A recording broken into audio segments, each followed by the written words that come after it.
भंडारा जिल्ह्याच्या तुमसर विधानसभा क्षेत्रात राष्ट्रवादी काँग्रेस पक्षाची जनसन्मान यात्रा दाखल झाली असून यात्रेचे रूपांतर सभेत झाले असून या सभेला संबोधित करण्यासाठी राज्याचे उपमुख्यमंत्री अजितदादा पवार, राष्ट्रवादी काँग्रेस नेते खासदार प्रफुल्ल पटेल यांनी हजेरी लावत लाडक्या बहिणींना संबोधित केले आहे।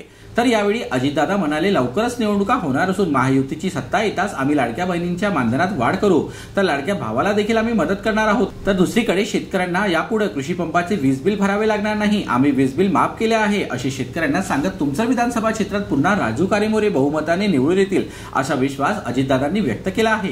विरोधक टीका करायला लागले, त्यांच्या पोटात दुखायला लागलं, ते म्हणायला लागले बघा त्यांच्या लाडक्या बहिणी भावांना तर काहीच देत नाही, भावांकडे बघत नाही।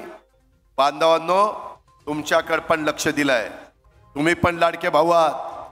3 हॉर्सपॉवर, 5 हॉर्सपॉवर, 7.5 हॉर्सपॉवर राज्यातल्या 44 लाख शेतकऱ्यांना या महिना एंडला की ऑक्टोबरच्या पहिल्या आठवड्यात तुम्हाला लाईटचं बिल 3, 5, 7.5 मोटर चालवणाऱ्यांना 0 येईल, 0।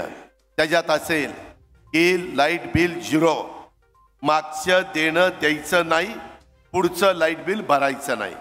मला सांगायचंय, तुमसर तालुक्यानी, मोहाडी तालुक्यानी कायम राष्ट्रवादीवर प्रेम केलं, याचा मला आनंद पडेल, अभिमान पडेल। तालुक्यातील जनतेने सुरुवातीपासून राजू कारेमोरेंना पण साथ दिली, 8-9 हजार मतांनी त्यांना निवडून आणलं होतं। आता मात्र उद्याच्या काळामध्ये जास्त मतांनी निवडून आणा, मी तुम्हाला जास्त निधी देईल हे मी तुम्हाला अतिशय स्पष्टपणे सांगतो। तर दुसरीकडे अजितदादा म्हणाले, प्रफुल्ल भाई येत्या काळात शेतकऱ्यांकरता जितका बोनस मागतील तितका बोनस आम्ही देऊ, त्यामुळे तुम्ही काळजी करू नका, सरकार तुमच्या पाठीशी असल्याचे अजितदादा म्हणाले आहेत।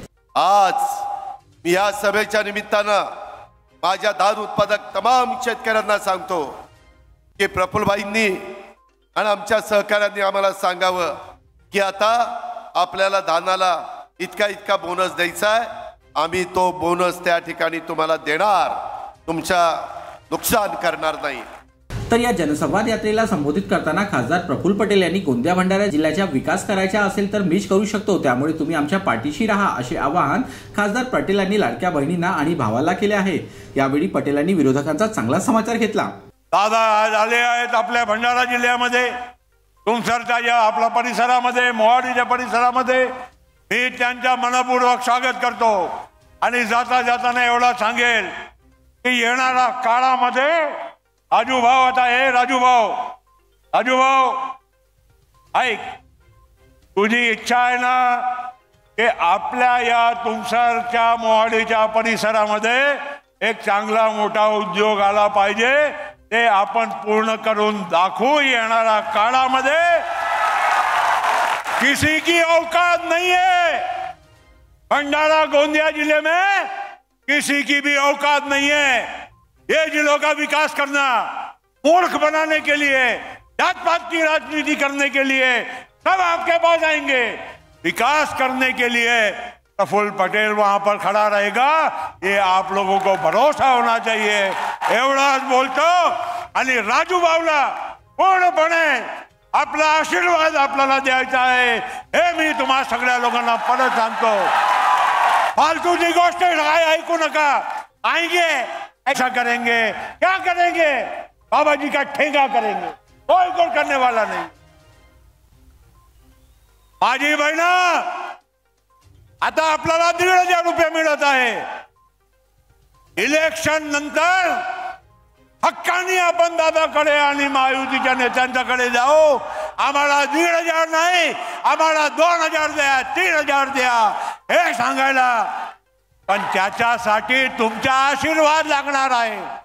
भूल चाप में आना नहीं, संविधान बदल जाएगा, कोई कुछ और बोलता है, काय संविधान, जब तक शरद हमारे अजीत दादा बैठे हैं, जब तक प्रफुल्ल पटेल है, शिव शाहू फुले अंबेडकर के विचारों को हम कभी छोड़ेंगे नहीं, और आपके लिए सत्ता रहे ना रहे मगर ये हमारे उसूलों के लिए हम हमेशा लड़ेंगे, खड़े रहेंगे, ये विश्वास मैं आप लोगों को देता हूं।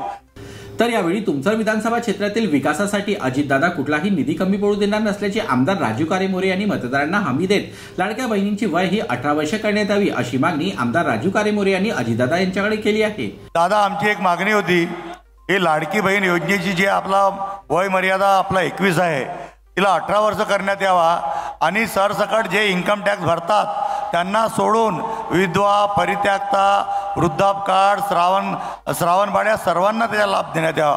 कारण की ते बी आपला जीवनातला त्रासलेले असतात, त्यांना पण 1,500 आणि आपल्या लाडक्या बहिणीला 1,500 म्हणून त्यांना पण आपला लाभ देण्यात यावा. तसेच आपण जसे ग्रामपंचायतचे सरपंच आणि उपसरपंच यांचा मानधन वाढवला, तसा ग्रामपंचायत सदस्य, पंचायत समिती सदस्य आणि जिल्हा परिषद सदस्य यांच्यासुद्धा मानधन वाढावा. कारण की आज एक ग्रामपंचायत सदस्य जर घराच्या बाहेर निघाला त्याला 400-500 रुपये खर्च येतो. मी आपल्याला विनंती करतो दादा, आपण याच्यावर गंभीरतेने विचार करा. तर तुमसर शहरात आयोजित जनसन्मान यात्रेत भंडारा जिल्ह्यातील 25,000च्या वर लाडक्या बहिणींनी हजेरी लावली होती. तर यापुढे महायुतीचे सरकार आल्यास महिलांच्या मागे भक्कमपणे उभे राहून आणखी योजना सरकार आणेल असा विश्वास आमदार राजू कारेमोरे यांनी व्यक्त केला आहे. जीबी न्यूजचे प्रत्येक अपडेट मिळवून घेण्यासाठी तुम्ही आमच्या चॅनलला लाईक करा, सबस्क्राईब करा आणि शेअर करा. तसेच बेल आयकॉनला सुद्धा प्रेस करा. आपला जिल्हा, आपली बातमी. GB news Bhandara.